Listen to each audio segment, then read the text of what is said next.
Hello दोस्तों, स्वागत है आपका अंजारा ये जोन में। आइए आज बात करते हैं 2 जून 2026 है ना। पेपर को एनालिसिस करते हैं दैनिक जागरण को है ना। मैं जरा देखते हैं। तो पहले सबसे पहले निबंध और रस्सी से संबंधित कुछ तथ्यों का हम लोग विश्लेषण करेंगे। इधर देखते हैं आज का क्या वजह है। आज है समर्पण से संबंधित टॉपिक। समर्पण की क्रिया को प्राय एक धार्मिक प्रक्रिया से जोड़कर देखा जाता है, परंतु इस तथ्य से भी इनकार नहीं किया जा सकता है कि समर्पण एक उच्च कोटि का प्रयास है। इसमें साधारण मनुष्य भी प्रारंभ से ही वो किसी न किसी रूप में संलग्न रहता है। माता-पिता अपने परिवार, समाज और देश के प्रति समर्पित भाव से निरंतर कार्य करते हैं। देखा जाए तो समर्पण और उसके लिए की गई साधना कोई साधारण महत्व की क्रिया नहीं है। आध्यात्मिक क्षेत्र में स्पिरिचुअल एरियाज में केवल दोनों ने साधना को असाधारण महत्व बताया है। इसमें संकीर्णता या नैरो का उदारता में और निष्क्रियता का उत्कृष्ट विसर्जन करना होता है। महत्वाकांक्षाओं, अहंकार और मैं की भावना को नियति अथवा ईश्वर को समर्पित कर स्वयं को रिक्त कर देना ही समर्पण की सर्वोच्च साधना है। समर्पित भाव से कार्य करने वाला व्यक्ति न केवल दूसरों के लिए प्रेरणा स्रोत बनता है, बल्कि स्वयं भी धन्य होता है।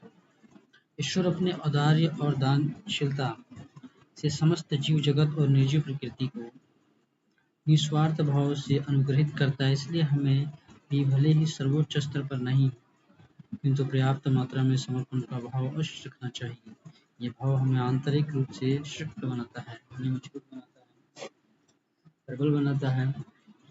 सृष्टिकर्ता द्वारा प्रदत्त इस धरोहर की रक्षा और देख-रेख करना भी हमारे समर्पण का एक ही रूप है।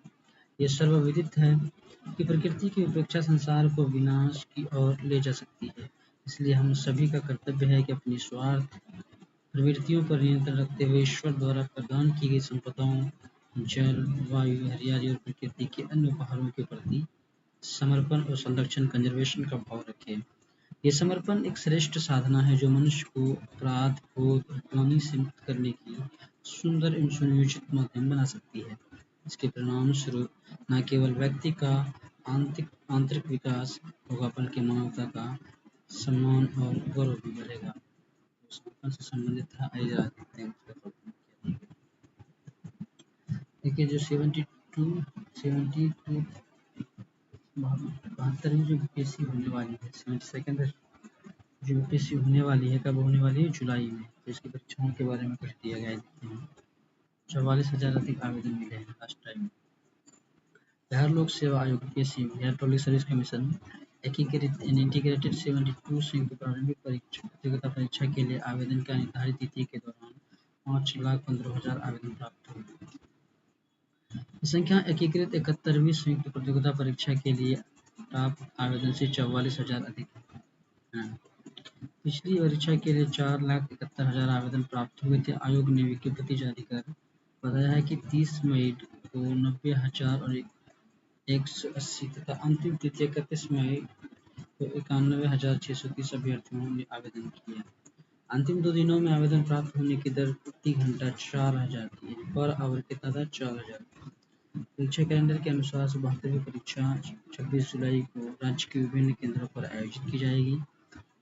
इसके माध्यम से 1189 रिक्त पदों को भर्ती किए गए हैं। 1189 कब होनी है परीक्षा?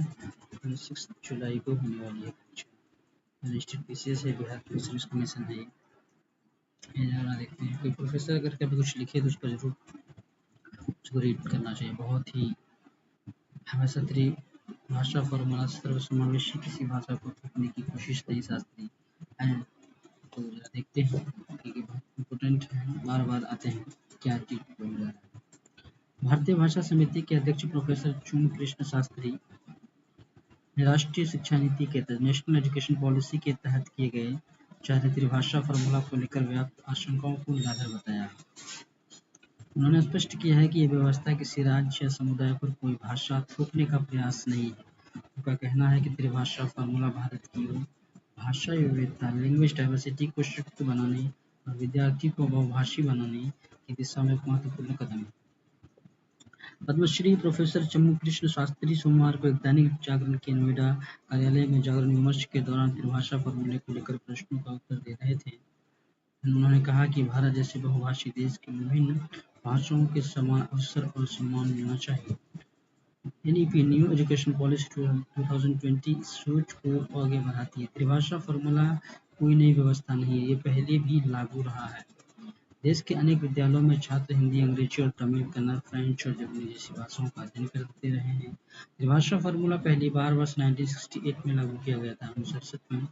इसके बाद 1986 की शिक्षा नीति में भी इसे स्थान मिला। हालांकि एनईपी 2020 के तहत में कुछ महत्वपूर्ण बदलाव किए गए हैं। शास्त्री जी के अनुसार राष्ट्रीय शिक्षा नीति राज्यों और विद्यार्थियों की आवश्यकताओं के अधिक महत्व देती है। इसी उद्देश्य से राष्ट्रीय पाठ्यचर्या रूपरेखा 2023 के भाषाओं के लिए R1 और R2 और R3 की अवधारणा अपनाई गई है। R1 में मातृभाषा है ना? R1 में मातृभाषा और क्षेत्रीय भाषा होगी और R2 में जो होगी अलग कोई दूसरी भाषा और पहली दो भाषाओं से अलग तीसरी भाषा होगी। भारतीय मूल के दो भाषाओं को अनिवार्य रूप से पढ़ने का प्रावधान किया गया है।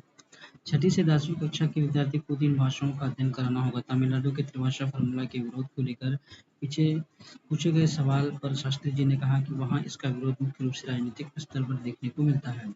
उन्होंने दावा किया कि राज्य में बड़ी संख्या में विद्यार्थी हिंदी सीख रहे हैं और लोगों में हिंदी के प्रति रुचि मौजूद है। एक सवाल पर कहा कि आवश्यकता पड़ने पर सेवानिवृत्त शिक्षकों को सेवाएं ली जा सकती है। स्कूल स्तर पर उपलब्ध शिक्षकों को भी उपयोग किया जा सकता है। विदेशी भाषाओं के अध्ययन पर संभावित प्रभाव के संबंध में शास्त्री जी ने कहा, सीबीएसई के संबंध में विद्यालयों में पढ़ने वाले अधिकांश विद्यार्थी भारतीय भाषाएं ही सीख सकते हैं। तो इस तरह की भाषाएं के बारे में बात करते हैं। भाषा फॉर्मूला के बारे में है ना, यहाँ पे बात किया गया है कि बात विवादों में रहता है। तमिलनाडु को लेकर इस तरह से बीच में विवाद हुआ था। देखते हैं। देश में थक चुकी है धरती को फिर से जिंदा करने के लिए खेत बचाओ अभियान क्या है, आइए देखते हैं। देश में खेती की सबसे बड़ी समस्या खाद की कमी नहीं बल्कि उसका अंधाधुंध और गलत इस्तेमाल है। खेतों में जरूरत से ज्यादा यूरिया डालने के कारण मिट्टी की सेहत लगातार बिगड़ रही। हालात इतने गंभीर हो चुके हैं, सरकार को मिट्टी बचाने के लिए सोमवार को खेत बचाओ अभियान शुरू करना पड़ा। बताइए, जब खेत बचाओ अभियान मुझे चल रहा था, सब बोलते हैं पर्यावरण लगाओ, लेकिन मुझे सिर्फ प्राइम मिनिस्टर, हमारे पापा प्राइम मिनिस्टर हुआ करते थे, क्या नाम थे, मनमोहन सिंह जी। प्राइम मिनिस्टर मनमोहन सिंह, उन्होंने कहा था कि आप खेत बचाइए, मिट्टी बचाइए। उन्होंने कहा था मिट्टी बचाइए, तो पर्यावरण के बारे में कह रहे थे, तो कह रहे थे मिट्टी बचाओ, तो आज वही बात फिर से आ रही। कृषि विशेषज्ञों को 1650 से दिखती में कम खाद, सही खाद और सही सलाह किनारों के साथ गाँव जाएगी, किसानों को समझाएगी अधिक खाद से अधिक उत्पादन की मिट्टी के साथ सेहत का भी नुकसान होता है। यहाँ पे इस तरह से दिया गया है। आइए देखते हैं कौन-कौन से ऐसे स्टेट हैं जो सबसे ज़्यादा यूज़ करते हैं। उर्वरक इस्तेमाल वाले शेष राज्यों की बात की जाए, नाइट्रोजन, फास्फोरस और पोटाश की बात हम करें, बाद में स्टेट दिएगा नागालैंड, देखिए है ना, नाइट्रोजन इतना इस्तेमाल करता है, पोटाश। उसके बाद अगर राजस्थान है, फिर झारखंड है, फिर पंजाब, हरियाणा, उत्तर प्रदेश, उत्तराखंड, मध्य प्रदेश, गुजरात, तेलंगाना, छत्तीसगढ़, पश्चिम बंगाल, है ना। गयाजी निवासी टॉपर शुभम कुमार को 360 में से 330 अंक मिले। जेईई एडवांस का जो रिजल्ट आया है, एडवांस की अगर हम बात करें, उसका रिजल्ट आया है जिसमें ऑल इंडिया रैंक AI1 की अगर हम बात करें, यह शुभम कुमार जो कि गया के रहने वाले हैं। जेईई जैसी प्रतिष्ठित प्रतियोगी परीक्षाओं में हर वर्ष बड़ी संख्या में सफल होने वाले बिहार के विद्यार्थियों ने इस बार भी परचम लहराया है। इनमें गयाजी के शुभम कुमार भी हैं, जिन्होंने पूरे देश में पहला स्थान प्राप्त किया है। जेईई एडवांस 2026 में उनकी ऑल इंडिया रैंक 1 है। 360 अंकों की परीक्षा में 330 अंक प्राप्त कर उन्होंने देश भर के लाखों परीक्षार्थियों को पीछे छोड़ दिया। सोमवार को उनके घर बधाई देने वाले तांता लगी।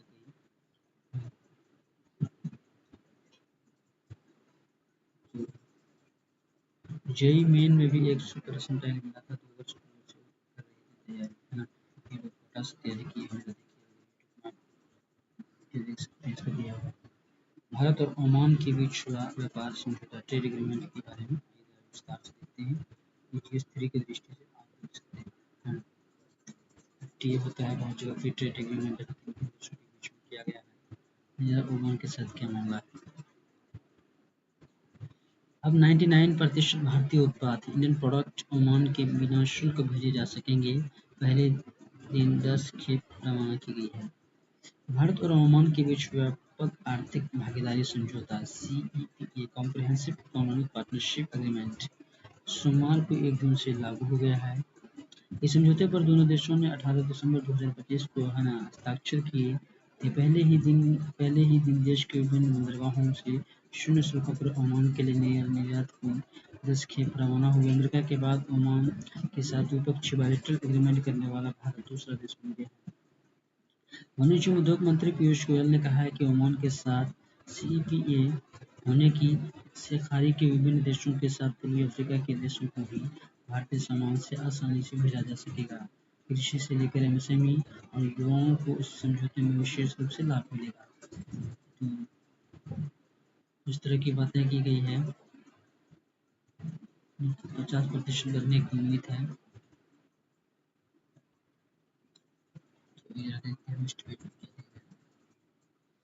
अगर जो लोग स्पोर्ट्स में रुचि रखते हैं, जरा ये देखते हैं स्पोर्ट्स के बारे में। जो 31 मई को 31 मई जो IPL का फाइनल हुआ 2026 का है, इसमें RCB विजयी हुई। इसमें अगर सबसे ज़्यादा किसी एक खिलाड़ी का चर्चा है तो वो तो है वैभव सूर्यवंशी का, जो कि बिहार से संबंधित है। ये जरा देखते हैं। IPL 2026 का खिताब भले ही RCB ने जीता हो, लेकिन इस सीजन राजस्थान रॉयल्स के 15 वर्षीय बल्लेबाज वैभव सूर्यवंशी के प्रदर्शन के लिए भी याद किया जाएगा। वैभव ने अपनी आतिशी बल्लेबाजी से हर किसी को अपना मुरीद बना दिया। वैभव ने 16 मैच में 237 के स्ट्राइक रेट से 776 रन बनाए, जिनमें 1 शतक और 5 अर्धशतक शामिल हैं। वैभव ने कुल 72 छक्के लगाए हैं और यूनिवर्सल बॉस क्रिकेट का रिकॉर्ड तोड़ा। वह ऑरेंज कैप जीतने वाले सबसे युवा बल्लेबाज भी बने। इस सीजन में कागिसो रबाडा, मोहम्मद सिराज और जसप्रीत बुमराह को लेकर तमाम दिग्गज तेज गेंदबाजों ने वैभव के विरुद्ध अलग-अलग रनों के साथ गेंदबाजी की, लेकिन किशोर बल्लेबाज ने न सिर्फ हर किसी को रटकर सामना किया, बुमराह की पहली ही गेंद पर लगाया छक्का उनका छक्का उनकी सबसे अच्छी यादों में से एक रहेगा। वैभव ने ऑरेंज कैप के अलावा मोस्ट वैल्यूएबल खिलाड़ी, emerging player of the season, super striker of the season और super sixes of the season का अवार्ड अपने नाम के। वैभव को कुल 45 लाख रुपए की इनाम राशि और एक टाटा सिएरा कार मिली। देखिए, रजत पाटीदार हैं जो IPL 2025 की भी विजेता हैं। 2026 2025 RCB के कैप्टन रजत पाटीदार जो 2 बार जीते हैं।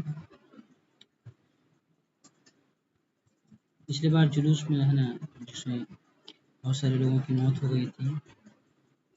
देखिए एंजॉय करते हुए यहाँ पर तो कुछ खास खबर आज था ही नहीं, है ना। देखिए यहाँ पे अगर हम भारत की मैप की अगर हम बात करें, मैप के दृष्टिकोण से आपको जितने भी बॉन्डिंग शेयर कंट्रीज हैं, यहाँ पे बांग्लादेश के साथ आपको बताना कितने टच करते हैं, सबसे बड़ी बाउंड्री क्या है, नॉर्थ ईस्ट के स्टेट के बारे में बताना है। यहाँ पे भारत की नॉर्थ की अगर हम बात करें, यहाँ पे बाउंड्री शेयर करने के शेयर जो है ना कंट्रीज करते हैं, उनके नाम लिखने हैं आपको। यहाँ पे कौन सा चैनल है आपको बताना है, और वेस्टर्न घाट के बारे में कुछ जानकारी आपको बताना है। वेस्टर्न घाट है, बात करें कच्छ का रन है, मिलते हैं नेक्स्ट वीडियो में।